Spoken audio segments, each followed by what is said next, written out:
प्रेम से बोलिए राजा रामचंद्र की, वीर बजरंग बली की, सत्य सनातन धर्म की, यज्ञ पुरुष भगवान की, वेद पुरुष भगवान की, भक्त और भगवान की, देश हिंदुस्तान की। आइए, कीर्तन तो सभी लोगों को करना ही पड़ेगा,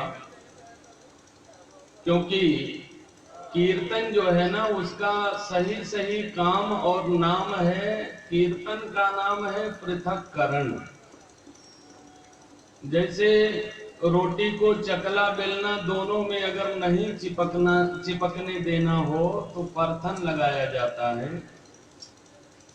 तो उसी तरह से ये कीर्तन जो है, इसका नाम ही है पृथक्करण। हमारा जो मन चित्त बुद्धि कहीं भी संसार में लगा हुआ है, तो कीर्तन के परथन से वह अलग हो जाता है। तो इसलिए हर कथा के आगे और पीछे ये परथन लगाना जरूरी है, और समय की गति को भी ध्यान में रखना है। तो सभी लोग बड़े प्रेम से, यात्रा बड़ी लंबी है, अभी आप लोग सुन रहे थे। वास्तव में आनंद जी एकदम आनंद की वर्षा कर ही देते हैं। डिब्बा तो उन्होंने बताया कि मिला, लेकिन बिस्कुट उसमें था कि नहीं था।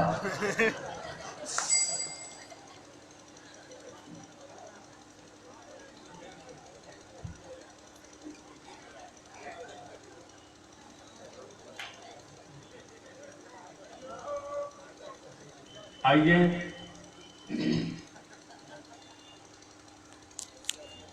बड़े प्रेम से 2 बार श्री हरि नाम का संकीर्तन। नैया लगा दो पार कन्हैया मेरी, नैया लगा दो पार, नैया लगा दो पार, नैया लगा दो पार, नैया लगा दो पार कन्हैया मेरी, नैया लगा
कन्हैया मेरी नैया लगा दो पार।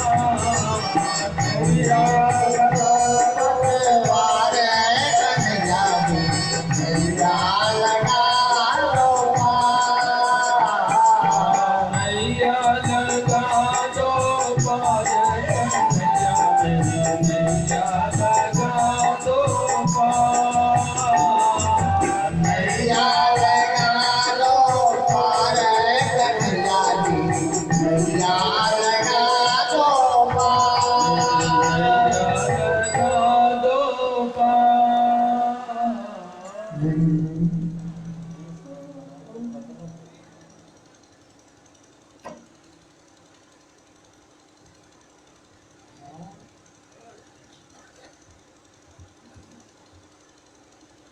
सबको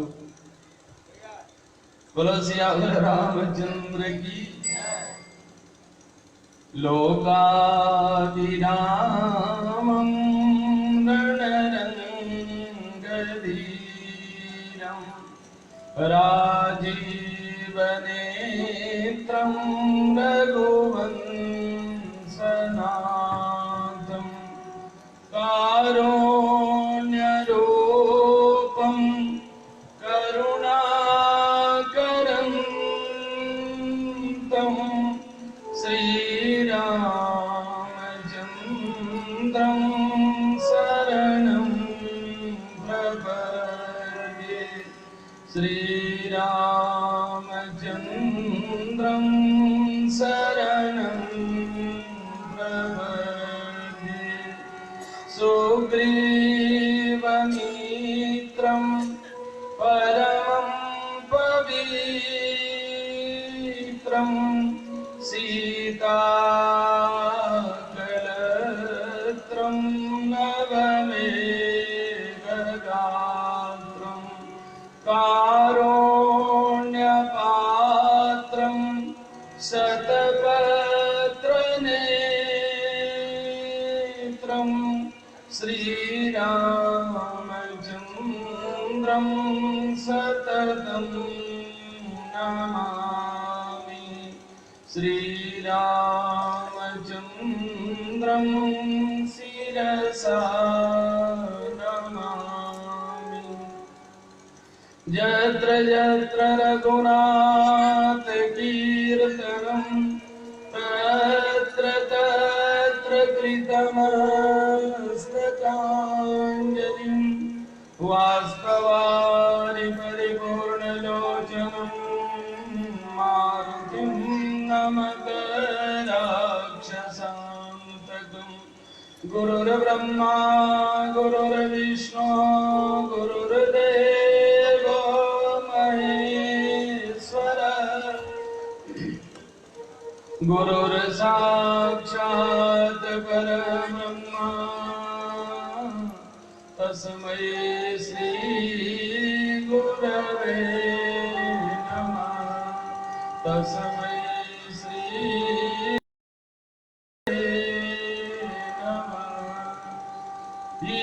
भाटहु फूटहु नयन जरऊ सतन के ही काम।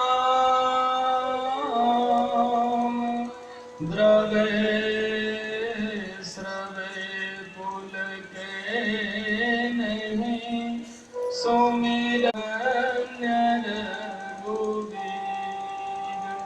जय जय श्री रघुवीर। प्रेम से बोलिए जुगल सरकार की।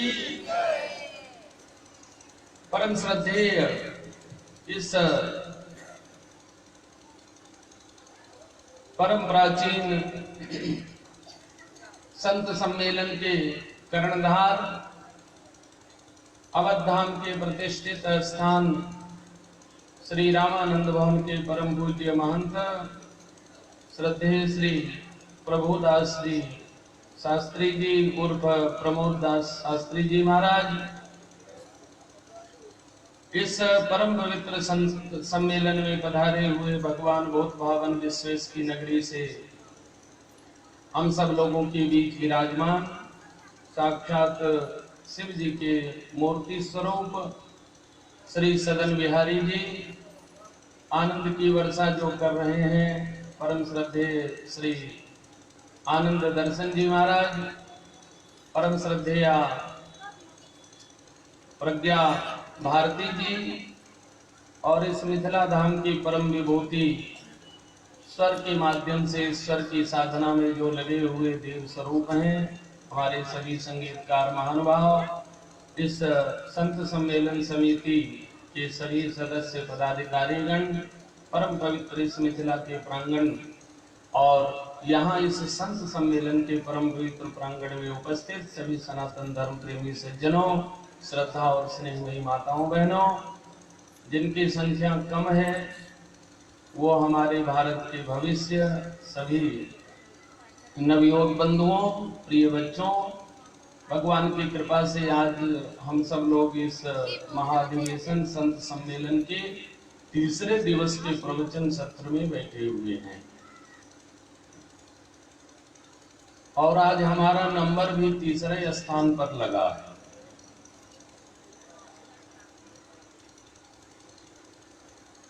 तो हमारा नंबर एकदम परफेक्ट रहता है। कभी पाछे पवन तनय सिर नावा, पवन कुमार को कभी आगे भी रहना पड़ता है, आगे कह हनुमंत है लेना, और कभी हनुमान जी को बीच में भी रहना पड़ता है। तो आज इस परम पवित्र संत सम्मेलन के जो तीसरा दिवस है, ये 5 दिन के सम्मेलन में तीसरा दिन जो है ये बड़े महत्व का दिन है। 2 इधर और एक बीच में, ये 5वां दिवस जो है, तो ये बिल्कुल कांटे की तरह है। आज के दिन इस बात का निर्णय कर लेना चाहिए कि हमारा पलड़ा किधर भारी पड़ेगा, किधर बैठेगा, यह धर्म की ओर जाएगा कि अधर्म की ओर जाएगा। और बड़ी सार्थक चर्चा आप सब लोग सुन रहे थे। ये मन जो है मनुष्य का, ये मनुष्य का मन, ये बहुत कठिन है और इसी के माध्यम से जो कुछ भी पाना है या जो कुछ भी होना है, वो सब मन का ही कार्य व्यापार है। और इस मन से कभी कभी ये आत्मा, ये बुद्धि जब संवाद करती है, इस मन से प्रश्न पूछती है कि अरे मन, तू धर्म को जानता है कि नहीं? तो मन कहता है हाँ जानामि धर्मम। तो फिर जो है वो आत्मा, वो बुद्धि इस मन से पूछता है कि तू अधर्म को जानता है कि नहीं? तो मन कहता है कि हाँ जानामि अधर्मम। तो इस दोनों का फल भी जानता है, तो मन कहता है कि हाँ दोनों का फल भी जानता हूँ। अधर्म का परिणाम जो है, पाप का परिणाम जो है वह दुख है और धर्म का परिणाम सुख है। लेकिन क्या है? तो मन साफ साफ कहता है जानामि धर्मम, लेकिन नच में प्रवृत्ति, उस धर्म के तरफ हमारी प्रवृत्ति है नहीं। और जानामि अधर्मम, मैं अधर्म को भी जानता हूँ और अधर्म का फल भी जानता हूँ, लेकिन नचने निवृत्ति, उस अधर्म से हमारी निवृत्ति अर्थात दूरी हो नहीं पाती है। ये मन का स्वभाव है। और गोस्वामी जी ने भी कहा है, राम जी से प्रार्थना किया है कि प्रभु अब हमारी जो शक्ति भक्ति है, हमारी जो साधना है, हमारी जो मति बुद्धि है, उससे हमको लगता है कि हमारा कल्याण होने वाला नहीं है। तो अब आप कुछ कृपा करो। और प्रभु कभी कभी आप ऐसी कृपा करते हो, अगर कोई भक्त ये याचना करता है, प्रार्थना करता है कि बिनु भक्ति कृपा करना सीखो, बिनु दैन्य दया कुछ दिखला दो, बिन बिनती भी घनश्याम कभी चातक पर अमृत बरसा दो, हे हृदय स्वर दर्शन देकर तन मन में प्रेम सुधा भर दो, और अपनी मुस्कान मधुरता से मेरा निरीश जीवन रसमय कर दो। अपनी मुस्कान मधुरता से मेरा निरीश मन रसमय कर दो। तो तुलसी बाबा कहते हैं राम जी से कि प्रभु आप एक काम करो, आपको लोगों ने कैवर्तक अर्थात केवट माने मल्लाह भी कहा। तो प्रभु मल्लाह लोग जो है ना वो दो काम बहुत बढ़िया जानते हैं। एक काम तो नदी से इस पार से उस पार ले जाने का, और दूसरा काम मछली फंसाने का। ये बताने की जरूरत नहीं है। और मछली जाल में जो मछली फंसाते हैं वो एक तो बंसी होता है। मिथिला में तो बहुत बढ़िया लोग जानते ही होंगे। हे भगवान, बड़े प्रेम से लोग कहते हैं महाराज कथा सुनाइए, बहुत अच्छा लगता है। लेकिन मिथिला में माछ जो है, जन्म पदार्थ माछ भात, करम फूटे त गराम काट, बोलो सियावर रामचंद्र की।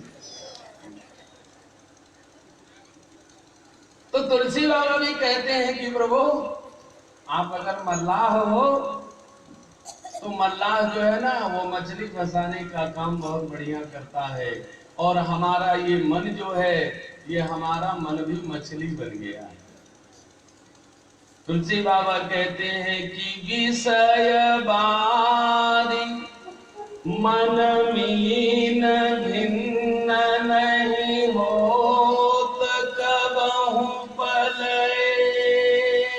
एक, अवहिते बहु संकट सहत हो, जनमत जोनी अनेक। महाराज इस हमारे मन ने पाप को, पाप रूपी जल को, और उस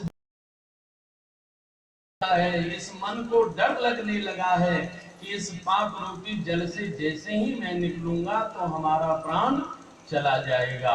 तो ये विषय बारी मनमीन, हमारा मन जो इस विषय रूपी जल का मछली बन गया है, इससे निकलना ही नहीं चाहता है।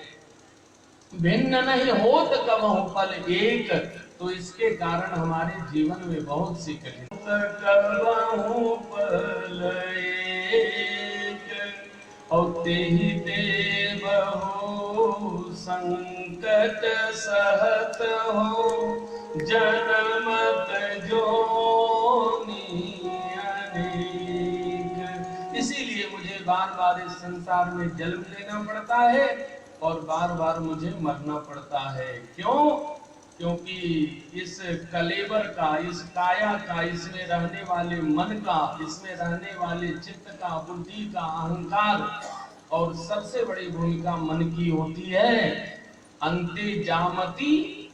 इसी के उदाहरण जल भरत जी हैं, बहुत अच्छे महात्मा हैं, बहुत तपस्वी भी हैं, ज्ञानी भी हैं, ज्ञान की पराकाष्ठा उनके पास है। लेकिन अंत में एक मृग के बच्चे में, हिरण के बच्चे में ध्यान लग गया। उस हिरण के बच्चे को याद करते करते शरीर छोड़े। इतने बड़े अमलात्मा, विमलात्मा, महात्मा को भी पशु की योनि में जन्म लेना पड़ा। तो तुलसी बाबा कहते हैं कि प्रभु ये विषय बारी मन मीन भिन्न नहीं होत कबहु पल एक, और तेहि बहु संकट सहत हो, जन्म जोनी अनेक। तो प्रभु श्री रामचंद्र जी ने कहा कि बाबा तो तुम्हारे लिए मैं करूं क्या? बोले कि सरकार आपको बहुत खेल आता है, उसी में से एक खेल है बंसी। मिथिला में कहे कि जरूरी नहीं छे। हाँ, एतगो बांस के करचियो में एतगो डोरी फंसा के आ दूगो मछली पकड़िए भी छथिन। तो बोले कि सरकार कृपा डोर पुलिस अंकुश कंज जोतब फिरत कंटक किनल कंज पुलिस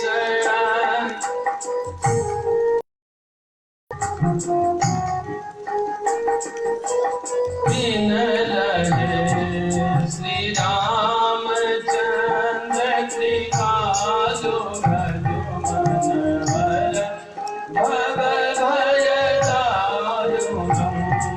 श्री राम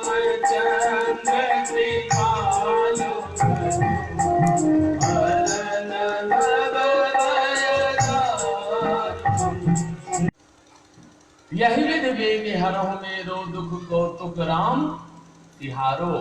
तो ये जो हमारे मन की स्थिति है, इस मन की स्थिति, इसको सही मार्ग पर लाने के लिए, और तुलसी बाबा ने कहा है बार बार, शीशा हाथ में हो, लेकिन शीशा हाथ में होते हुए भी शीशा दो आदमी को फायदा नहीं पहुंचा पाता है। एक तो जिनके पास आंख नहीं है, उनके लिए दर्पण किसी काम का है, और दूसरा जो बहुत आलसी है, घर में शीशा तो है, दर्पण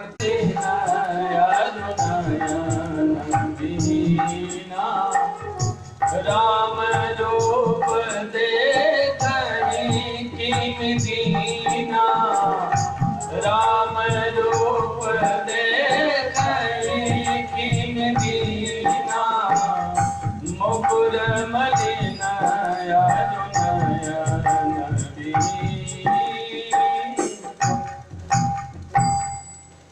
तो उस परमात्मा को प्राप्त करने के लिए भी कुछ न कुछ जीवन में उद्यम करना चाहिए, उद्योग करना चाहिए, परिश्रम करना चाहिए।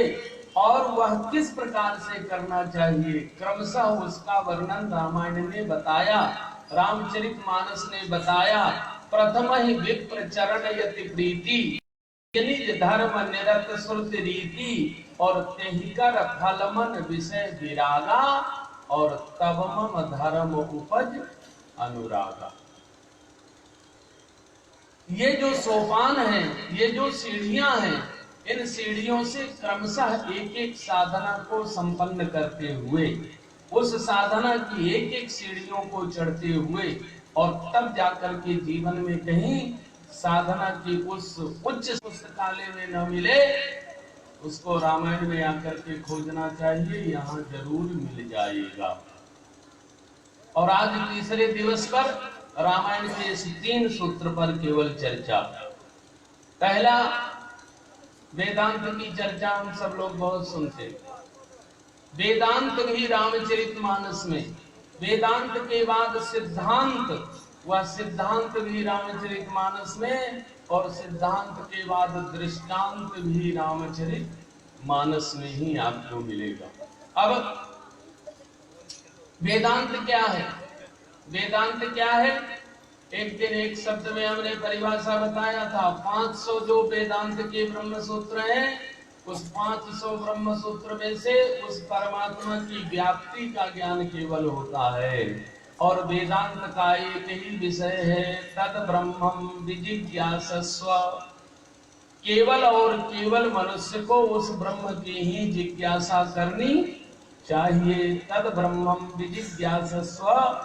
और जिस वेदांत के स्वरूप का निरूपण रामायण ने, जब मैया पार्वती जी ने भगवान से, शिव से पूछा है कि भोलेनाथ एक बात बताइए कि जो परमात्मा निर्गुण निराकार है, सुना जाता है कि वही परमात्मा सगुण साकार भी बनता है, तो निर्गुण ब्रह्म सगुण सोई कैसे?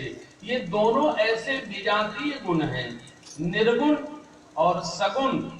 निर्गुण का अर्थ लोग जो करते हैं ना, एक दिन मैंने और आप सब लोगों से पूछा था, जब जब हो धर्म का हानि, मामला कुछ गड़बड़ निकला था।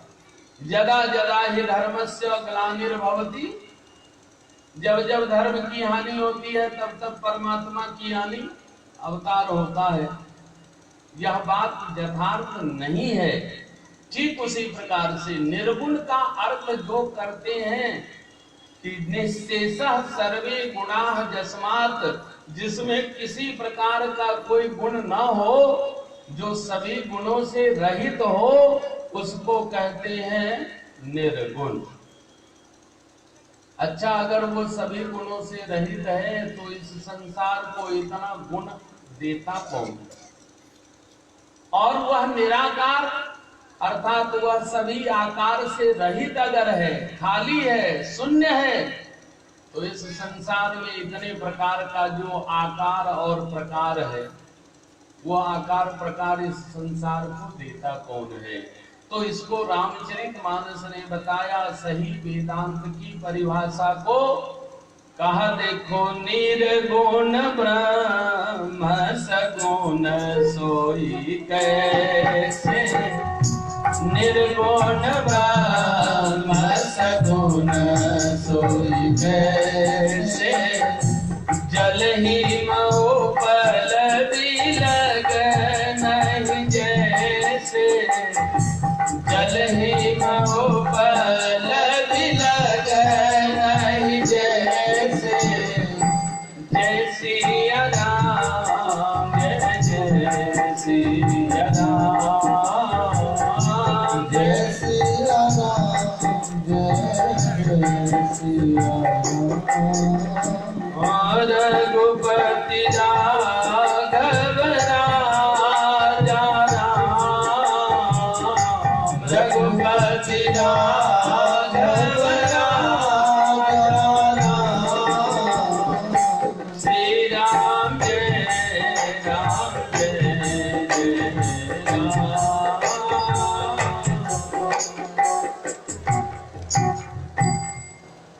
रामायण ने वेदांत को कितने सरल तरीके से परिभाषित कर दिया। कहा देखो निर्गुण निराकार और सगुण साकार वो परमात्मा जो है, वह ब्रह्म जो है, उसमें कितना सूक्ष्म अंतर है, थोड़ा सा अंतर है।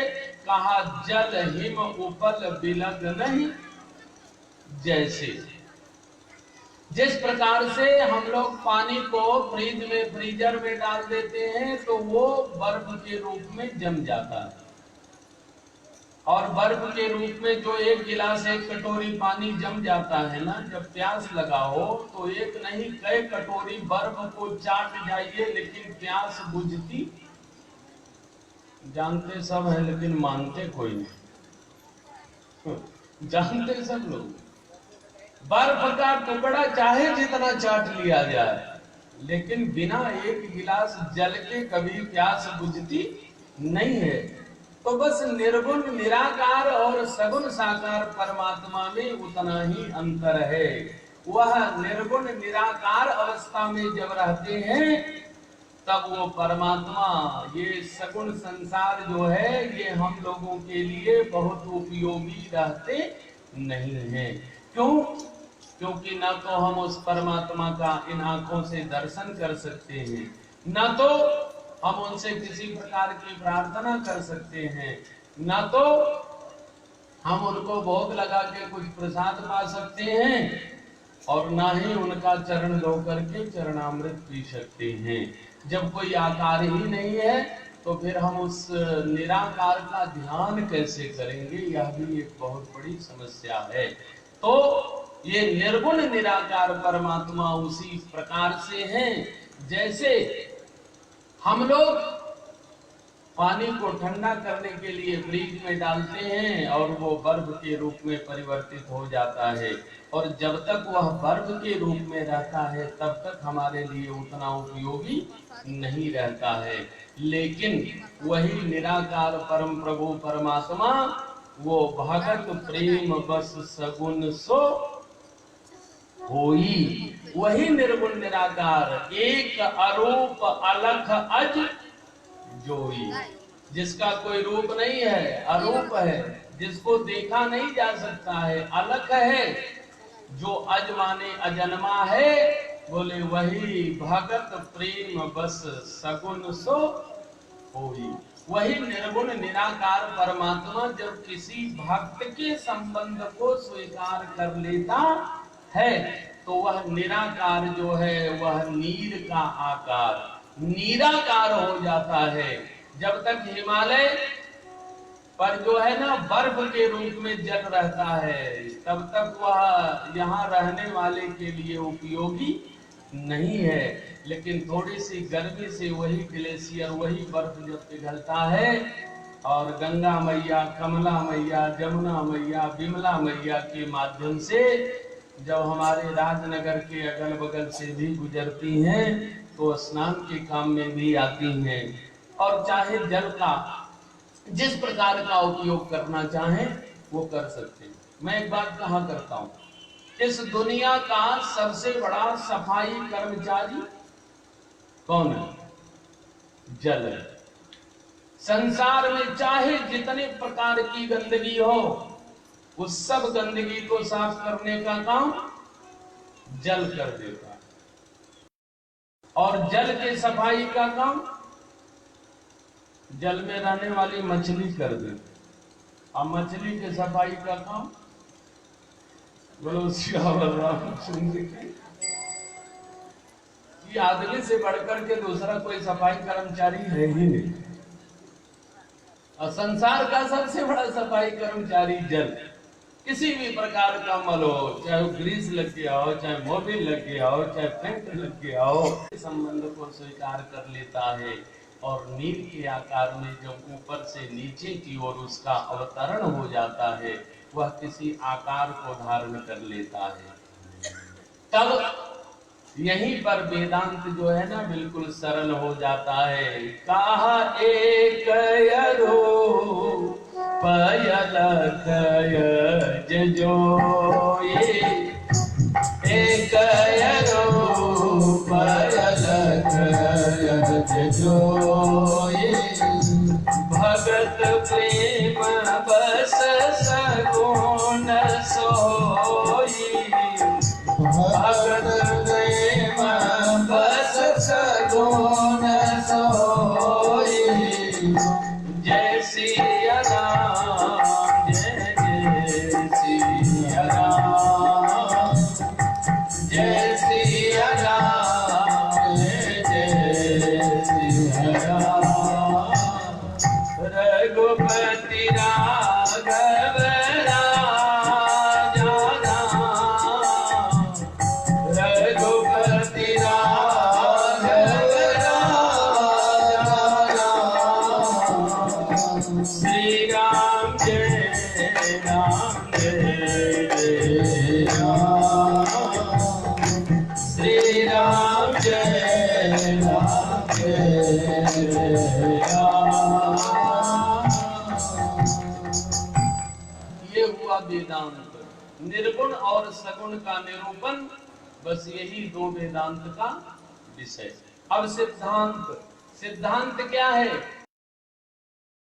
ब्रह्म परमात्मा है, उस परमात्मा का अंश जो ये हम जीवात्मा है, ये जीवात्मा जब उस परमात्मा ने इसे भिन्न करके संसार में भेज दिया, कार्य और कारण रूप से उसी परम आत्मा ने इस आत्मा का जब विभाजन किया, तो वह कारण आत्मा तो परमात्मा के रूप में स्थित रहा, लेकिन यह कार्य आत्मा जो है ना जीवात्मा। और बड़े प्यार से पूछा हिरण्यकश्यप ने कि बेटा प्रहलाद बोलो, जद अधीतम, आज तक तुमने अपने विद्यालय में जो सबसे सुंदर बात, सुंदर पाठ पढ़ी हो, वो हमको सुनाओ। तुमने क्या क्या याद किया, क्या क्या पढ़ा, तुम्हारे गुरुजनों ने क्या क्या पढ़ाया? तो प्रहलाद जी बड़े प्रेम से मुस्कुराते हुए बोले कि पिताजी, अब तक जितनी पढ़ाई पढ़नी चाहिए वो सब पढ़ाई हमने पूरी कर लिया। तो छोटे छोटे बच्चे जब बड़ी बड़ी बात करते तो माता पिता को बड़ी खुशी होती है, हमारा बेटा आगे चल क्योंकि बातें बहुत बड़ी बड़ी कर रहा है, इसकी सोच बहुत बड़ी है, इसके विचार बड़े उच्च हैं। हिरण्यकश्यप ने बड़े प्यार से पूछा कि प्रहलाद बताओ, सारी पढ़ाई पूरी कर लिया? बोले हाँ। आलोक्य सर्व शास्त्राणी, और विचार जैसा पुनः पुनः, जितने वेद पुराण शास्त्र है ना, मैंने सबका आलोडन अर्थात उसको बार बार पढ़ के और उसका निष्कर्ष भी निकाल लिया। मैंने एकदम भगवान नारायण के चरणारविंद का ही ध्यान करना चाहिए। यही सिद्धांत है। इतना सुनना था कि हिरण्यकश्यपों ने उठा करके प्रहलाद जी को धड़ाम से धरती पर पटक दिया। लेकिन भगवान रक्षक हैं, प्रहलाद जी को ये नहीं लगा कि हमारे पिता ने हमको अपमान पूर्वक पटक दिया, उनको लगा कि गोदी से हमें उतार दिया है। और प्रहलाद जी फिर अपना कार्यक्रम आगे बढ़ाते ही रहे। और प्रहलाद जी ने हाथ जोड़ करके कहा, पिताजी कि उस भगवान नारायण की ध्यान करने का जो तरीका है, जो विधि है, वह 9 प्रकार की भक्ति के रूप में बताया गया है। श्रवणम कीर्तनम विष्णो स्मरणम पाद सेवनम। अब उसका दृष्टांत कहां पर है? बोले महर्षि नारद जी महाराज ने जब अपनी भक्ति सूत्र की रचना किया तो भक्ति सूत्र की रचना में उन्होंने सबसे पहला सूत्र लिखा कि उस परम प्रभु परमात्मा को अगर पाना हो तो प्रेमैव प्रेमैव प्रेमैव केवलम। केवल प्रेम, प्रेम और प्रेम को छोड़कर दूसरा कोई ऐसा मार्ग नहीं है जिसके माध्यम से उसको प्राप्त किया जा सकता है। तो वह प्रेम, अब दृष्टांत बताइए कि वह प्रेम करना किस प्रकार से चाहिए। तो नारद जी महाराज ने कहा जथा ब्रज गोपिका नाम, जिस प्रकार से ब्रज की गोपियों ने भगवान श्री कृष्ण चंद्र जी से प्रेम किया। आप लोगों को मालूम होगा एक बार नारद जी महाराज गए भगवान का दर्शन करने के लिए, तो जानबूझकर भगवान जो है वो अपने आसन से कहीं दूर हट गए।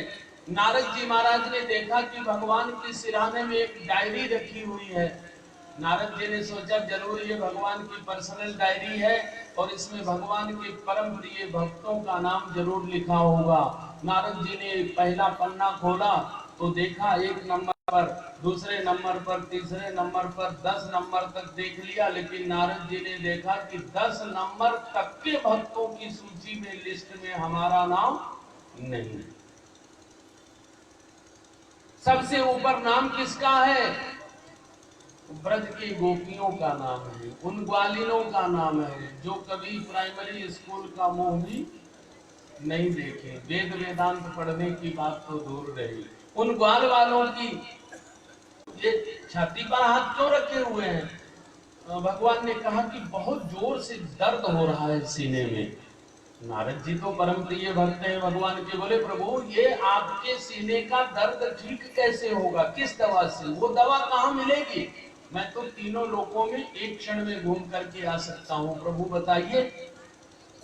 भगवान ने कहा ये और किसी दवा से ठीक होने वाला रोग नहीं है, ये स्पेशल रोग है, इसलिए स्पेशल दवा से ही ठीक होगी। ठीक है बताइए तो सही उस दवा का नाम, और मिलेगी कहाँ? भगवान ने कहा कि हमको जो अपने आप को हमारा भक्त मानता हूँ, हमारा प्रेमी मानता हूँ, अर्थात जो अपने आप को मानता हो कि मैं भगवान श्री कृष्ण चंद्र जी का बहुत बड़ा भक्त हूँ और प्रेमी हूँ, मैं उनके लिए कुछ भी कर सकता हूँ, ऐसे कोई हमारा भक्त अगर अपना चरणामृत मुझे दे दे, चरण धो करके पिला दे, तो मेरा दर्द ठीक होगा, दूसरे किसी चीज से ठीक होने वाला नहीं। नारद जी उठाए कमंडल, और कमंडल उठाने के बाद बड़े बड़े अमलात्मा विमलात्मा मुनि महात्माओं के आश्रमों में गए और व्याकुलता पूर्वक उन्होंने बताया भगवान के सीने में बहुत तेज से दर्द है और वह दर्द केवल एक दवा से ठीक होगा, अगर कोई अपना चरणामृत भगवान को दे दे। सबने हाथ जोड़ लिया, बाबा भगवान को अपना चरणामृत पिलाकर नरक में कौन जाएगा? हम लोग अपना चरणामृत भगवान को देने वाले नहीं, भगवान का चरणामृत लेने वाले जरूर हैं हम लोग। नारद जी महाराज तीनों लोकों में भटकते हुए वृंदावन की धरती पर, जहां वो गोपियां भगवान श्री कृष्ण चंद्र जी को ही याद करते हुए उन्हीं की चर्चा कर रही थी और अपने आप को तो धिक्कार ही रही थी। वृंदावन के जो वृक्ष हैं, वनस्पति हैं, उन सबको भी धिक्कार रही थी। मधुबन तुम कत रहत हरे, विरह वियोग श्याम सुंदर के ठाढ़े कसन जरे। तो इस स्थिति को देख करके नारद जी जब खड़े हुए वहां ने ही दवा बताई है कि अगर उनका कोई भक्त अपना चरणामृत दे दे तो भगवान के सीने का दर्द ठीक हो जाएगा। जितनी गोपियां थी एक दूसरे का कंधा पकड़ी और कंधा पकड़ अपना एक एक पैर ऊपर उठा दी और सभी गोपियों ने कहा कि बाबा पहले मेरा पैर धो लो, तो पहले मेरा पैर धो लो। नारद जी उन गोपियों के चेहरे की तरफ आश्चर्य से देखने लगे। गोपियों तुम लोगों को पता नहीं तुम अपना चरणामृत किसको पिलाने जा रही हो? कहा बाबा ये सब हिसाब किताब बाद में करेंगे, पहले मेरा पैर धो और ले जाकर के हमारे कन्हैया का दर्द ठीक करो। अरे इतना नहीं, हमें तीनों लोकों में दौड़ा दिया। भगवान ने कहा नारद जी देख लिया आपने, हमारा सबसे परम प्रिय भक्त कौन है? आप हमारे भक्त नहीं हो क्या? नारद जी ने कहा प्रभु आपकी भक्ति को छोड़कर दूसरा काम कौन है मेरे पास? तो भगवान ने कहा तब तीनों लोकों में कमंडल लेकर क्यों भागते फिरे? अगर इतने ही हमारे प्रिय आप थे तो हमारे दर्द को ठीक करने के लिए आपको अपना ही चरणामृत मुझे यहाँ दे देना चाहिए। हमारी 1 नंबर की वो प्रिय